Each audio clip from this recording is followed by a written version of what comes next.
ગુજરાત રાજ્ય બિન નિવાસી ગુજરાતી પ્રતિષ્ઠાન તથા સઘન Gujarat chamber of commerce and industry અને એનઆરજી સેન્ટર સુરતના સંયુક્ત ઉપક્રમે તેમજ વિશ્વ ભારતી ગર્લ્સ કોલેજ, ભારતીય વિદ્યા મંડળ અને સિદ્ધાર્થ લો કોલેજના સહયોગથી શનિવાર તારીખ 24 ફેબ્રુઆરી 2024ના રોજ સવારે 10 કલાકે દલપત રામ ભવન કામરેજ સુરત ખાતે એનઆરઆઈ મેરેજ અવેરનેસ સેમિનારનું આયોજન કરવામાં આવ્યું હતું, જેમાં ગુજરાતના રાજ્ય કક્ષાના શિક્ષણ મંત્રી પ્રફુલભાઈ પાનસેરિયા ઉદ્ઘાટક તરીકે પધાર્યા હતા.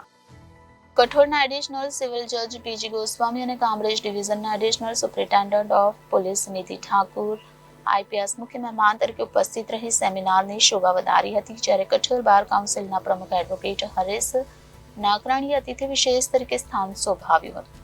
સેમિનારમાં મુખ્ય વક્તા તરીકે એડવોકેટ શૃંગી દેસાઈ વિદેશમાં લગ્ન કરવા ઈચ્છુક યુવતીઓને તેમજ વિદ્યાર્થીનીઓને કઈ કઈ બાબતોની સાવચેતી રાખવી જોઈએ તેની વિસ્તૃત જાણકારી સાથે કાયદાકીય સમજણ આપી હતી. સઘન ગુજરાત ચેમ્બર ઓફ કોમર્સના પ્રમુખ રમેશ વઘાસીએ સેમિનારમાં સર્વેને આવકાર્યા હતા. તેમણે જણાવ્યું હતું કે હાલના ડિજિટલ યુગમાં સંબંધ ખૂબ ઝડપથી વિસ્તરવા લાગ્યા છે. પરિચય કેળવાતા પરિપક્વ થતા તે સંબંધ લગ્નમાં પરિણમે ત્યારે ઘણી બધી સાવચેતી રાખવી જરૂરી બને છે અને જ્યારે આ જ લગ્ન સંબંધ વિદેશમાં સ્થાયી થયેલ વ્યક્તિ સાથે થવાના હોય ત્યારે સાવચેતી વધુ જરૂરી બની જાય છે.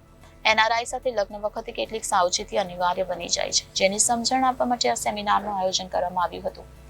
ગુજરાત રાજ્યના શિક્ષણ મંત્રી પ્રફુલભાઈ પાનસેરિયાએ જણાવ્યું કે સ્કૂલ કોલેજમાં અભ્યાસકાળ દરમિયાન વિદ્યાર્થીનીઓએ સાવચેતી રાખવી જોઈએ. બ્લેકમેલિંગ કરીને કોઈ તેઓનું શોષણ નહીં કરે તેની તકેદારી રાખવી જોઈએ. વિદ્યાર્થીનીઓએ કઈ કઈ સાવચેતી રાખવી જોઈએ તેના વિશે પણ જાણકારી આપી હતી. કઠોરના એડિશનલ સિવિલ જજ પીજી ગોસ્વામીએ યુવતીઓને લગ્ન તથા અન્ય બાબતે મળતું કાયદાકીય રક્ષણ બાબતે વિસ્તૃત જાણકારી આપી હતી.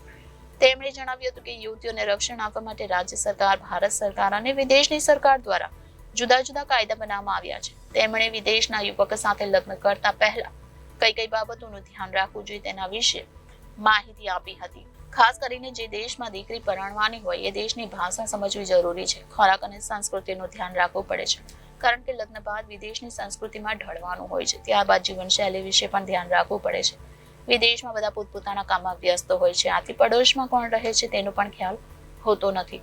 ઉપરાંત વિદેશમાં ઘરના માહોલ મુજબ ઢળવાનું હોય છે. આ બધી બાબતોને ધ્યાનમાં રાખીને જ વિદેશમાં લગ્ન કરવા માટે દીકરીઓએ વિચારવું જોઈએ. વધુમાં તેમણે વિદેશમાં લગ્ન કરવા ઈચ્છુક યુવતીઓને કેટલી કાળજી રાખવાની સલાહ આપી હતી, જેમાં સામાજિક પદ્ધતિથી લગ્ન કરવાની સાથે લગ્ન નોંધણી કરી લગ્નની નોંધણીનું પ્રમાણપત્ર ફરજિયાત મેળવીને સાથે રાખવું.